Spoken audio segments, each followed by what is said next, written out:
Assalamualaikum warahmatullahi wabarakatuh. Alhamdulillahirabbil alamin. Wa bihi nasta'inu ala umurid dunya waddin. Asyhadu an la ilaha illallah wa asyhadu anna Muhammadan abduhu wa rasuluh. Allahumma salli ala sayyidina Muhammad wa ala alihi wa sahbihi ajma'in. Amma ba'd.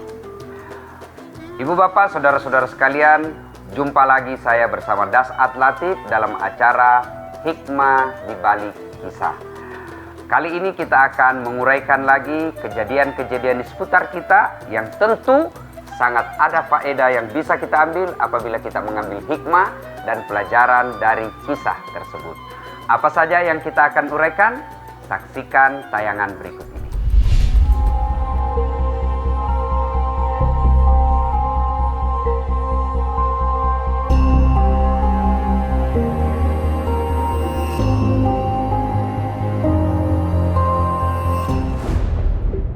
Tim gabungan Polresta Jayapura Kota berhasil meringkus seorang pria warga negara asing asal Afghanistan bernama Mahdi Merban.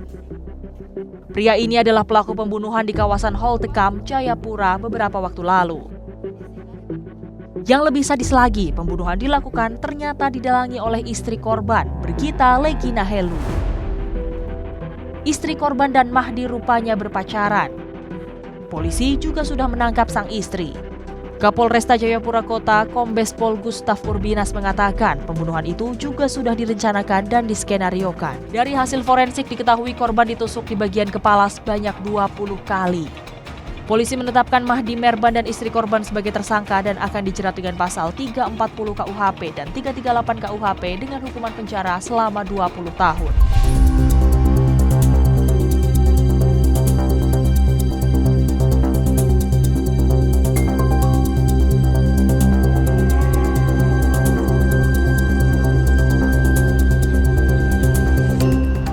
Teka-teki pembunuhan seorang pengusaha rumah makan yang ditemukan tewas di depan rumahnya akhir Oktober lalu terungkap sudah.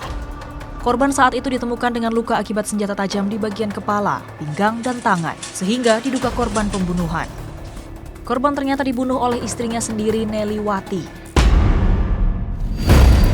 Bersama 5 pelaku lainnya, sang istri berhasil diringkus Satreskrim Polres Karawang, Jawa Barat. Para pelaku ditangkap setelah satu pelaku berinisial AM alias Otong yang menjadi eksekutor pembunuhan berhasil ditangkap. Dari hasil penangkapan AM berkembang bahwa otak pelaku yakni istri korban sendiri. Istri korban sengaja menyewa 7 orang pelaku untuk menghabisi nyawa suaminya dengan bayaran sebesar 30 juta rupiah. Motifnya membunuh lantaran kesal kepada suaminya yang sering meminta uang serta memiliki wanita idaman lain. Sebelumnya korban ditemukan tewas dengan sejumlah luka bacokan dan tusukan di depan rumahnya Rabu malam tanggal 28 Oktober lalu. Polisi yang datang ke lokasi langsung melakukan olah TKP dan membawa korban ke RSUD Karawang. Untuk mempertanggungjawabkan perbuatannya, pelaku terancam 20 tahun penjara atau seumur hidup karena pembunuhan terencana. Sementara 2 pelaku lain yang belum berhasil diamankan ditetapkan sebagai DPO. Pemirsa, sahabat hikmah yang saya hormati, saya menengarai salah satu sebab terjadinya kasus seperti ini karena salah motifnya menikah. Orang menikah macam-macam, tapi motifnya haruslah sesuai dengan bimbingan agama. Kata Nabi, nikahilah seseorang karena 4 hal. Jadi kalau dia seorang lelaki, nikahilah seorang wanita karena 4 pertimbangan. 1, karena kecantikannya. Penting cantik, tapi tidak boleh prioritas. Kenapa? Cantik itu subjektif. Cantik menurut saya belum tentu cantik menurut Anda. Cantik menurut satu orang belum tentu orang lain menganggapnya cantik. Dia sangat subjektif. Yang kedua, cantik itu temporer, ada waktunya. Sweet 17, 17 tahun dia cantik betul. Tapi balik itu angka 17, 71, hilang cantiknya. Kemudian cantik ada batasnya. Karenanya cantik itu penting tapi tidak boleh menjadi prioritas.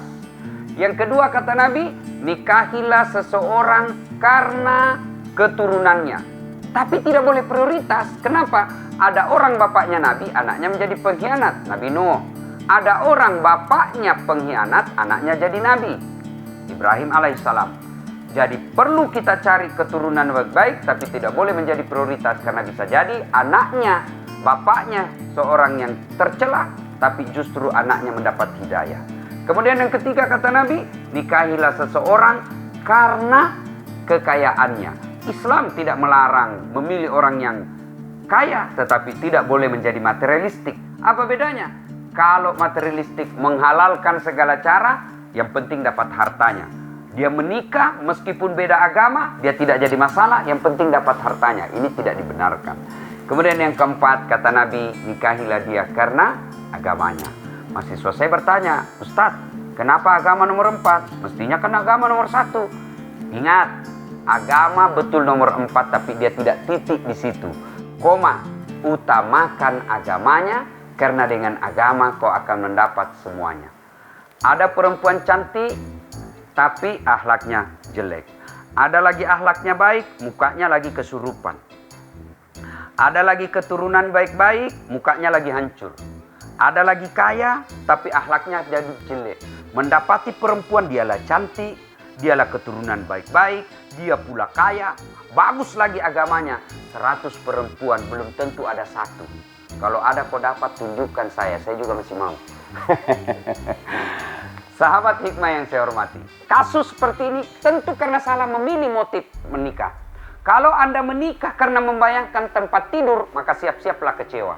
Nah, ibu ini pasti kecewa di tempat tidur sehingga dia mencari laki-laki lain. Karena dia menikah barangkali motifnya mencari laki-laki perkasa yang kuat dan cakep. Setelah suaminya kemudian lentur kulitnya, kemudian mukanya sudah mulai jelek, maka dia tidak puas, maka dia mencari laki-laki lain. Dan orang yang melakukan pengkhianatan seperti ini, melakukan perencanaan, baru sih merencanakan, ya alhamdulillah tidak terwujud. Kalau sudah terwujud, maka bukan hanya mendapat hukuman akhirat, tapi di dunia pasti dia ada dapat hukum pidana yang bisa jadi berakibat pada penjara atau pada maksimalnya kalau kasus pembunuhan secara berencana, biasanya juga adalah hukuman mati. Nah, saudaraku, berumah tangga pasti ada masalah. Tidak ada rumah tangga yang tidak ada masalahnya. Anda pikir rumah tangga semua baik? Tidak. Ada yang bilang sama saya, Ustaz, bahagianya rumah tangganya itu. Saya tanya, dari mana kau tahu ibu? Itu tahu Instagramnya, romantisnya. Selesai. Ya namanya foto, 1 detik.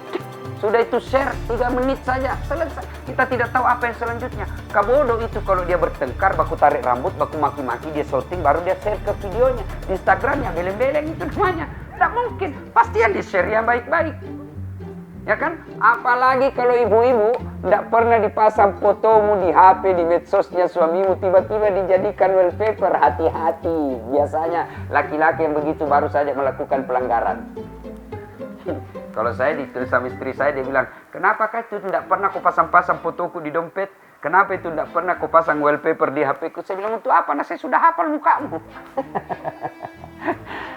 Sahabat hikmah yang saya hormati, semua rumah tangga pasti punya masalah. Istri cantik, kau kira bukan masalah? Masalah. Kenapa digoda orang? Apalagi kalau suaminya jelek. Pasti masalah. Istri jelek, kau pikir bukan masalah? Masalah, dihina orang. Kita lagi yang malu jalan sama dia. Duluan aja dek, nanti kita ketemu di gedung. Ustadz, Bapak pikir tidak ada masalah buat saya? Oh, saya sekarang banyak masalah dalam rumah tangga. Apa masalah saya? Banyak janda-janda curhat. Ustadz, saya baru meninggal suami, mohonlah saya didoakan, kasihlah saya doa penenang. Saya kasihlah, saya layanilah ber-WhatsApp. Lama-lama dia bilang, Ustadz, maukah Ustadz menjadi imam dalam hidupku? Wah, saya bilang, mohon maaf Bu, saya bukan imam, saya khatib. Saudara, menghindari kasus seperti ini solusinya adalah agama.